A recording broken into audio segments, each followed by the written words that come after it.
अगर आप EBC BC category से आते हैं और बिहार में किसी प्रकार की कोई भी सरकारी नौकरी का फॉर्म भरते हैं या फिर किसी प्रकार की कॉलेज इंस्टीट्यूट में एडमिशन लेना चाहते हैं तो आप सभी जानते ही हैं कि बीसी बीसी कैटेगरी में एक जो है एनसीएल सर्टिफिकेट होता है जिसको आपको बनाकर देनी पड़ती है। हालांकि एनसीएल जो होता है ना, 2 लेवल से बनता है। पहला आपका स्टेट लेवल का बनता है जो कि बिहार में किसी प्रकार की कोई बिहार सरकार के द्वारा भर्ती निकाली जाती है, फिर बिहार के किसी भी इंस्टीट्यूट में या फिर कॉलेज में आपको एडमिशन लेना है तो वहाँ पे एप्लीकेबल होता है। और एक जो है केंद्र सरकार के अंतर्गत बनता है। इसमें क्या होता है कि जो भी केंद्र स्तर की भर्तियां होती है या फिर किसी प्रकार की कोई एडमिशन होती है तो उसमें जो है आपको एप्लीकेबल किया जाता है। इस वीडियो में जो है हम बिहार सरकार के अंतर्गत जो एनसीएल प्रमाण पत्र है वो बीसी बीसी कैसे बनाएंगे, इस वीडियो में जो है पूरी जानकारी हमने बताया हुआ है। कौन कौन से आपको डॉक्यूमेंट देने हैं, किस तरह से फॉर्म को भरना है और किस तरह से आपका जो सर्टिफिकेट है उसको डाउनलोड करना है। तो प्लीज वीडियो शुरू से अंत तक लेकर जरूर देखिएगा। वीडियो थोड़ा सा अच्छा लगे तो वीडियो को लाइक करिएगा। अभी तक आपने इस वीडियो को सोशल मीडिया पे शेयर नहीं किया हुआ है, जैसे कि आपका फेसबुक हो गया, व्हाट्सअप हो गया, तो वहाँ पे शेयर भी जरूर कर दीजिए। चलिए आज का वीडियो शुरू करते हैं। देखिए, सर्टिफिकेट इशू करने के लिए आपके पास कौन कौन से डॉक्यूमेंट होने चाहिए वो समझ लीजिए। उसके बाद ही फॉर्म भरिएगा तो कहीं ना कहीं आपका जो अप्रूवल है ना आपको मिल जाएगा। सबसे पहले आपके पास आधार कार्ड होनी चाहिए। आधार कार्ड का आगे पीछे का जो फोटो कॉपी है कराकर उस पर सिग्नेचर अपना कर लेना है। आपके पास जो है कास्ट सर्टिफिकेट होनी चाहिए। कास्ट सर्टिफिकेट पुराना भी होगा तो चल जाएगा, लेकिन ध्यान रखिएगा ऑनलाइन आरटीपीएस के माध्यम से बना होना चाहिए। आपके पास इनकम सर्टिफिकेट होनी चाहिए जो कि 1 सालों का अंदर का होनी चाहिए। जैसे कि वित्तीय वर्ष होता है तो उस एक वित्तीय वर्ष के अंतर्गत ये आनी चाहिए। और उसके बाद एक रेसिडेंस सर्टिफिकेट होनी चाहिए, ये भी जो है 1 साल के अंदर का ही होना चाहिए। एक जो है फॉर्म 11 आता है जो हमको डाउनलोड करना बताएंगे, जो इसको डाउनलोड करके आपको भर के जो है स्कैन करके यहाँ पे रखना है। तो ये 5 ऐसे डॉक्यूमेंट है जिसको रेडी करके रखने हैं। इसी डॉक्यूमेंट को अपलोड करके आप यहाँ पे अपना जो फॉर्म है वो भरेंगे और कहीं ना कहीं बिहार से बना जो एनसीएल है ना वो आपको मिल पाएगा। ठीक है, तो कैसे अप्लाई करना है पूरी जानकारी बताया हुआ है। वीडियो में पूरी बने रहिएगा क्योंकि बहुत सारे ऐसे लोग हैं जो कि वीडियो पूरा नहीं देखते हैं, उनको समझ में नहीं आता है। ठीक है, सबसे पहले serviceonline.bihar.ub.in के ऑफिशियल पोर्टल पे आपको आना होगा। लिंक नहीं मिल रहा है तो नीचे डिस्क्रिप्शन बॉक्स में लिंक दिया गया है, क्लिक करके आ जाइएगा। यहाँ पे देखेंगे सामान्य प्रशासन विभाग के ऑप्शन पे क्लिक करेंगे तो यहाँ से निवास जाति आय भी बना सकते हैं। अगर आपका नहीं बना हुआ है तो सबसे पहले इसको बना लीजिएगा। उसके बाद यहाँ पे देखेंगे नॉन क्रिमिनल प्रमाण पत्र का निर्गमन, ये जो है बिहार सरकार के अंतर्गत बनेगा। जैसे कि मान लीजिए बिहार में जो भी सरकारी नौकरी आती है वो चाहे बीएसएससी की हो गया या फिर किसी प्रकार की पंचायत स्तर की भर्ती हो गया, मतलब कोई भी भर्ती हो गया तो उसमें ये वाला लगेगा। ठीक है, या फिर मान लीजिए बिहार के किसी विश्वविद्यालय में आपको एडमिशन लेना है, आप बीसी बीसी से आते हैं, अपना जो एनसीएल है बनाना चाहते हैं तो बिहार के अंतर्गत ही बनाएंगे। लेकिन आप बिहार से हैं और कई बार जो है सेंटर लेवल की जो भर्ती होती है, यूनिवर्सिटी होती है, उसमें एडमिशन लेना चाहते हैं तो ओबीसी मांगी जाती है, तो उसमें जो केंद्र सरकार वाला है वो आपको लगाना होता है। जैसे कि रेलवे का भर्ती आती है, ठीक है, तो उसमें आपको ये देना पड़ता है। तो हम यहाँ पे बिहार का बताने वाले हैं कि बिहार एनसीएल कैसे बनाएंगे। अगर आप केंद्र का बनाना चाहते हैं तो उसके लिए हमने अलग वीडियो बनाया हुआ है। मुझे यहाँ पे बिहार से इशू करवाना है तो इस पर हम क्लिक करेंगे तो इसमें 3 स्तर होता है। सबसे पहले अंचल स्तर, उसके बाद अनुमंडल स्तर, उसके बाद जिला स्तर। तो यहाँ पे क्या करना है कि सबसे पहले अंचल स्तर का ही इशू आप करेंगे। जैसे कि कई सारे फॉर्म भरेंगे तो अंचल स्तर का ही लग जाता है, लेकिन किसी कंडीशन में अनुमंडल और जिला स्तर से मांगी जाती है तो सबसे पहले अंचल वाला बनाएंगे और इसी के आधार पे अनुमंडल और जिला के स्तर के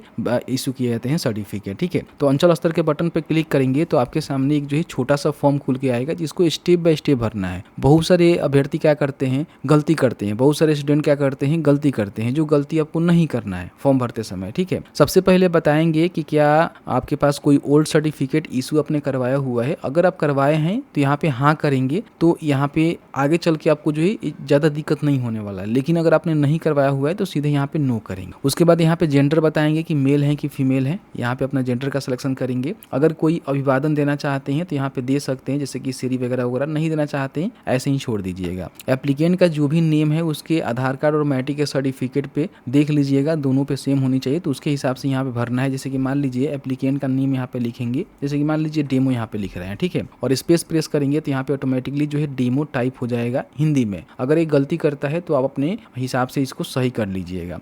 उसके बाद यहाँ पे डेट ऑफ बर्थ आपको बतानी है। ठीक है, तो कैलेंडर के माध्यम से चूज करके सबसे पहले अपना जो सन है वो बताएंगे, यहाँ पे आपको देखने को मिल जाएगा। फिर यहाँ पे अपना जो भी मंथ है उसको बताना है और फिर यहाँ पे अपना डे बताना है। तो इस तरह से आपका जो डेट ऑफ बर्थ है उसका सिलेक्शन हो जाएगा। अगर यहाँ पे आपके आधार कार्ड में मोबाइल नंबर लिंक है तो ही यहाँ पे अपना आधार नंबर डालना है, नहीं है तो छोड़ दीजिएगा। तो मेरा मानना ये है कि आधार नंबर यहाँ पे मत दीजिएगा, छोड़ दीजिएगा। ठीक है, बाकी यहाँ पे जो भी अपना आवासीय पता है, रेसिडेंटल एड्रेस, वो आपको बताना है, जिसमें सबसे पहले अस्थायी पता आपको बताना बताना है जहाँ पे आपका परमानेंट एड्रेस है। तो राज्य बताएंगे, यहाँ पे बिहार ही आपको देखने को मिलेगा। फिर यहाँ पे जिला का सिलेक्शन करेंगे, कौन से जिले के अंतर्गत आते हैं, यहाँ पे सारे जिले आपको देखने को मिल जाएंगे। फिर यहाँ पे सब डिवीजन बताना है और उसके बाद यहाँ पे अपना जो भी ब्लॉक है उसको सिलेक्शन करना है। यहाँ पे जो भी आपका विलेज और मोहल्ला का नाम है उसको यहाँ पे टाइप करेंगे। जैसे कि मान लीजिए आपका डेमो यहाँ पे है, तो इस तरह से डेमो लिखेंगे तो हिंदी में ही टाइप होगा, कुछ गलती होता है तो सुधार कर लीजिएगा। यहाँ पे अपना जो भी वार्ड संख्या है उसको मेंशन करना है। यहाँ पे जो आपका पुलिस स्टेशन है उसको सिलेक्ट करना है और यहाँ पे अपना जो भी डाक घर है ना उसको इस तरह से टाइप करना है। ठीक है, देखिए हिंदी में हो जाएगा, स्पेस प्रेस करेंगे तो।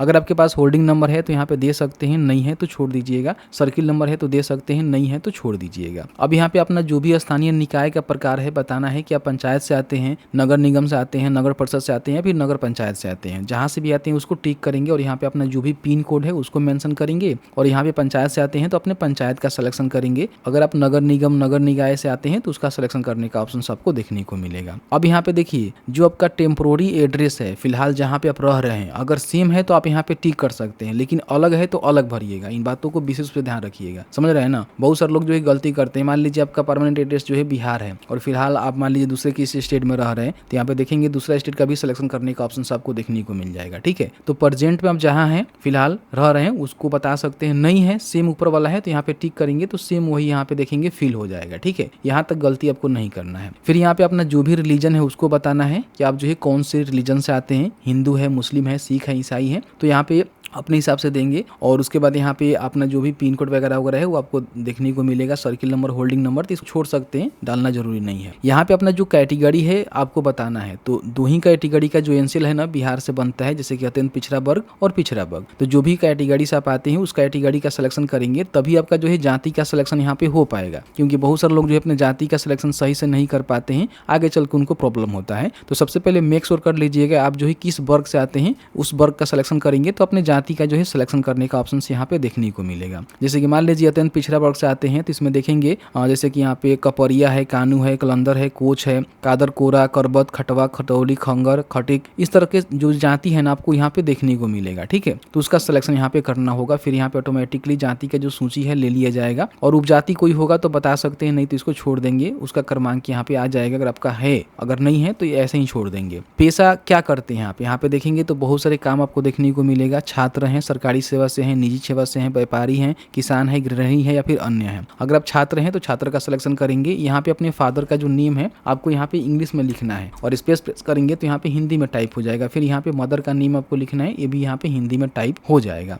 यहाँ पे एक मोबाइल नंबर आपको देना है और यहाँ पे एक मेल आईडी देना है। मेल आईडी और मोबाइल नंबर पे जो भी सूचना है भेजी जाएगी, इसलिए मोबाइल नंबर, मेल आईडी देना जरूरी है। अब यहाँ पे देखिए जो भी आपके अभिभावक हैं, पिता हैं या फिर पति हैं, उनकी स्थिति आपको बताना है। यहाँ पे जो है पिता का जानकारी डलाएगा, यहाँ पे माता का और यहाँ पे पति का। अगर मान लीजिए आपके पिता, माता या फिर पति कोई संवैधानिक पद पे हैं तो बता सकते हैं कि कौन से पद पे हैं। सरकारी सेवा केंद्र राज्य का नाम बता सकते हैं, पद नाम क्या है, वेतन कितना है, नियुक्ति की तिथि कितनी है वो बता सकते हैं। लेकिन कोई संवैधानिक पद पर नहीं है तो आप इसको छोड़ दीजिएगा। अब ख में देखिएगा अंतर्राष्ट्रीय सेवा में नियोजित, जैसे कि यूएन, ठीक है, इस तरह के जगह पे अगर आपके पिता, माता या फिर पति काम करते हैं तो संगठन का नाम, पद नाम, सेवा का नाम, निजी क्षेत्र के लिए नियोजन, संगठन का फॉर्म, पद नाम, नियुक्ति की तिथि, ये बता सकते हैं। अगर मान लीजिए कई बार क्या होता है कि यहाँ पे आर्म्स फोर्सेस में आपके घर के या फिर मिलिट्री में आपके घर के होते हैं माता पिता या फिर पति, तो उनकी जानकारी आप यहाँ पे दे सकते हैं कि कौन से पद नाम पे हैं, वेतन कितना है, व्यवसाय के लिए, पेशा के लिए,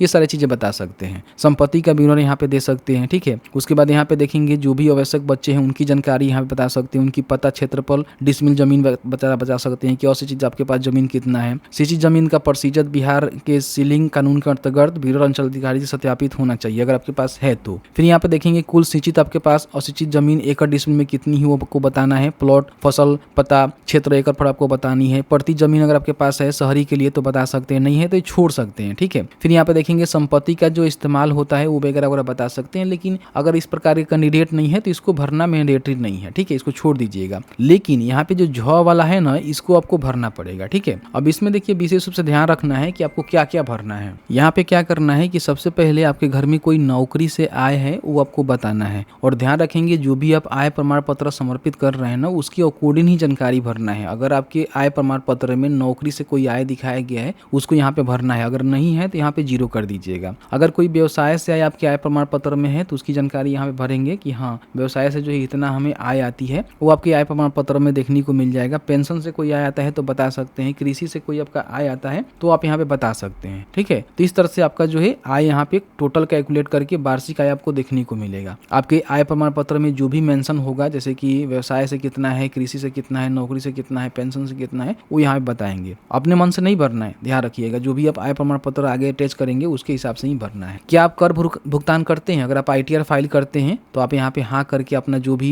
जानकारी है भर सकते हैं। अगर आप संपत्ति कर के अंतर्गत आते हैं तो इसको भी यहाँ पे बता सकते हैं, नहीं तो यहाँ पे सीधे नहीं कर देंगे। ठीक है, कुछ अन्य बातें आप बताना चाहते हैं अपने इनकम से रिलेटेड तो आप यहाँ पे डिस्क्राइब कर सकते हैं, डिस्क्रिप्शन में लिख सकते हैं कि हाँ ये चीजें हैं, नहीं तो छोड़ देंगे। अब यहाँ पे देखिए कौन कौन से जो है डॉक्यूमेंट आपको अटैच करना है, जिसमें सबसे पहले फॉर्म 11 आपको यहाँ पे देना पड़ेगा। तो ये कहाँ मिलेगा इसके लिए हम आगे बताएंगे। फिर यहाँ पे देखेंगे तो आवास प्रमाण पत्र, जाति प्रमाण पत्र और यहाँ पे आय प्रमाण पत्र। अगर सिंचित जमीन का परसेंटेज है तो आपको यहाँ पे देना होगा, नहीं है तो इसको छोड़ सकते हैं। तो ये जो है 3 डॉक्यूमेंट के साथ साथ 4 डॉक्यूमेंट आपको यहाँ पे लगाने हैं। ठीक है, तो इसको टिक कर लीजिएगा। उसके बाद यहाँ पे आपका ऑफिस देखने को मिलेगा। यहाँ पे कैप्चा वेरिफिकेशन करने के लिए जो भी कैप्चा आपको देखने को मिल रहा है, कैप्चा को यहाँ पे डालेंगे, प्रोसीड के बटन पे क्लिक करेंगे। यहाँ पे आपने जो भी फॉर्म फिल किया हुआ है ना, उसकी पूरी जानकारी यहाँ पे आपको देखने को मिलेगा, जिसको जरूर चेकआउट कर लीजिएगा, क्योंकि कई बार जो है गलती टाइप हो जाता है, तो इसको चेक कर लेना है। ठीक है, आपको लगता है कि आपने कुछ गलत यहाँ पे जानकारी एंट्री कर दिया हुआ है तो यहाँ पे अभी भी आपके पास ऑप्शन है, एडिट के बटन पर क्लिक करके एडिट कर सकते हैं। आपको लगता है कि सभी जानकारी सही है तो यहाँ पे देखेंगे अटैच एनआरसीआर का बटन आपको देखने को मिलेगा, जिसपे आपको क्लिक कर देना है। यहाँ पे कुछ महत्वपूर्ण दस्तावेज आपको जमा करना है, जिसमें सबसे पहले फॉर्म 11 आपको स्वयं शपथ पत्र के रूप में यहाँ पे जमा करना है। तो इस पे देखेंगे तो यही जो है सिलेक्शन करने का ऑप्शन देखने को मिलेगा। यहाँ पे आपको चूज करके अपलोड करना होगा। ये फॉर्म जो है RTPS के ही वेबसाइट पे आपको देखने को मिलेगा। यहाँ पे आएंगे तो महत्वपूर्ण डाउनलोड के बटन पर क्लिक करेंगे तो यहाँ पे देखेंगे फॉर्म 11 आपको देखने को मिलेगा, जिसको यहाँ से डाउनलोड कर लेना। यहाँ पे अपना नेम लिखेंगे, यहाँ पे अपने फादर का या फिर जो भी आपका मदर का या फिर हस्बैंड का नेम है वो लिखेंगे,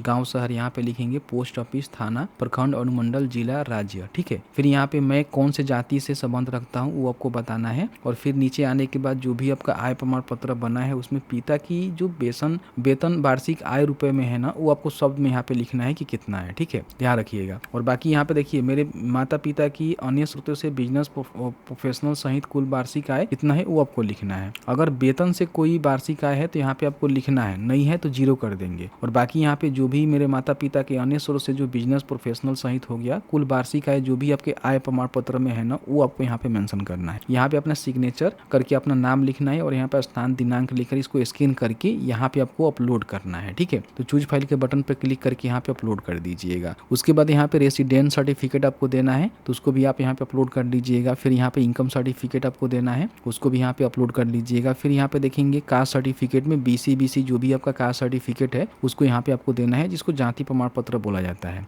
और डॉक्यूमेंट में एक डॉक्यूमेंट जो है कोई आप दे सकते हैं, जिसमें मतदाता पहचान पत्र, NREGA job card, pan card, passport, service पहचान पत्र, स्मार्ट कार्ड, स्वास्थ्य बीमा कार्ड, पेंशन दस्तावेज, सरकारी पहचान पत्र, ड्राइविंग लाइसेंस। आधार कार्ड मेरे पास है तो आधार कार्ड का हमने सिलेक्शन किया और यहाँ पे अपलोड करेंगे। तो ये 5 डॉक्यूमेंट है जिसको यहाँ पे आपको लगाने हैं और उसके बाद सेव एनआरसीआर के बटन पे क्लिक करना है। फिर से आपके सामने जो है प्रीव्यू सेक्शन यहाँ पे खोल के आएंगे, जिसमें जो भी आपने डॉक्यूमेंट अपलोड करा हुआ है और जानकारी दिया हुआ है सभी आपको देखने को मिलेगा। यहाँ पे डॉक्यूमेंट को जो है व्यू करके देख लीजिएगा कि आपने जो है सही से डॉक्यूमेंट यहाँ पे अपलोड किया है कि नहीं किया है। ठीक है, आपको लगता है कि सभी जानकारी आपने सही फिल किया हुआ है तब यहाँ पे आपको सबमिट करना है, लेकिन आपको लगता है कि कुछ जानकारी गलती हो गया है तो फिर यहाँ पे कैंसिल करके दोबारा आपको फॉर्म भरना होगा। यहाँ पे सबमिट के बटन पे क्लिक करेंगे। इसके बाद जैसे ही सबमिट करेंगे तो आपको जो है रिसीविंग यहाँ पे देखने को मिलेगा, जिसमें इसका जो कार्य दिवस होता है 21 दिनों का होता है। ठीक है, 21 दिनों के अंदर आपका जो सर्टिफिकेट है उसको इशू कर दिया जाता है। लेकिन कई बार क्या होता है कि सर्टिफिकेट अगर जल्दीबाजी में आपको चाहिए तो सबसे पहले इसका जो प्रिंट आउट है उसको निकाल कर अपने RTPS काउंटर पे जाकर एक प्रिंट आउट निकलवानी होती है और उसके बाद अपने जो भी हल्का कर्मचारी होते हैं उनके पास जाकर सिग्नेचर करवानी होती है। और सिग्नेचर करवा कर लिया कर RTPS पे आप जमा कर देंगे तो फिर आपका जो सर्टिफिकेट है 2 से 3 दिन में ही इशू हो जाता है। ठीक है, तो इस तरह से आपको फॉर्म को भरना है। कभी भी सर्टिफिकेट को डाउनलोड करना है या फिर आवेदन का स्थिति चेक करना है तो यहाँ पे देखेंगे आवेदन का स्थिति चेक करने के लिए यहाँ पे आपको लिंक मिलेगा, जिस पे क्लिक करके जो भी आपको रेफरेंस नंबर मिला हुआ है उससे अपना आवेदन का जो स्थिति है चेक कर सकते हैं। और सर्टिफिकेट इशू हो जाएगा तो सर्टिफिकेट डाउनलोड करके बटन पर क्लिक करके जो भी अपना रेफरेंस नंबर और जो भी अभ्यर्थी हैं है या फिर स्टूडेंट है जिनका आपने सर्टिफिकेट अप्लाई किया हुआ है, उनका नाम डालकर यहाँ से सर्टिफिकेट को डाउनलोड कर सकते हैं। आपका जो सर्टिफिकेट है बन जाएगा तो आपको जो है कुछ इस तरह से देखने को मिलेगा, जिसमें यहाँ पे देखेंगे बिहार सरकार के अंतर्गत आपका जो है क्रिमिनल और रहित प्रमाण पत्र बना हुआ है, और यहाँ पे देखेंगे तो पूरी जानकारी आपका यहाँ पे देखने को मिलेगा। ठीक है, बाकी यहाँ पे देख सकते हैं कि इसको डिजी लॉकर से भी आप डाउनलोड कर सकते हैं, और इसमें जो भी राजस्व अधिकारी है उनका सिग्नेचर भी आपको देखने को मिलेगा। तो इस तरह से अपना जो भी एनसीएल है उसको आप बड़ी आसानी से इशू कर सकते हैं। एनसीएल इशू करने में किसी प्रकार की कोई प्रॉब्लम हो रहा है तो आप हमें बता दीजिएगा, मेल भी कर सकते हैं। जहां तक हमारी नॉलेज होगी हम आपके साथ साझा करने की पूरी कोशिश करेंगे। जैसे कि आपने देखा कि मैंने जो है पूरी जानकारी आपको बताया कि किस तरह से बिहार में जो एनसीएल बनाई जाती है बिहार सरकार के अंतर्गत उसको किस तरह से इशू कर सकते हैं, किस तरह से अप्लाई कर सकते हैं। अगर सर्टिफिकेट इशू नहीं हो रहा है, दिक्कत हो रहा है, तो एक बार अपने आरटीपीएस काउंटर पे जाकर मिल लीजिएगा, वहां से आपका जो सर्टिफिकेट है उसको इशू कर दिया जाता है। तो बस आज की इस वीडियो में इतना ही। वीडियो थोड़ा सा अच्छा लगा है तो वीडियो को लाइक करिएगा। सेंटर लेवल का आपको बनाना है तो इसके लिए ये वाला वीडियो आपको देखना होगा, जिसमें हमने कंप्लीट प्रोसेस बताया हुआ है किस तरह से सेंटर लेवल के अंतर्गत जो अपना एनसीएल सर्टिफिकेट है उसको बना सकते हैं। तो बस आज की इस वीडियो में इतना ही। वीडियो थोड़ा सा अच्छा लगा है तो वीडियो को लाइक करेंगे, सोशल मीडिया पे जरूर शेयर कर देंगे। Thank you very much.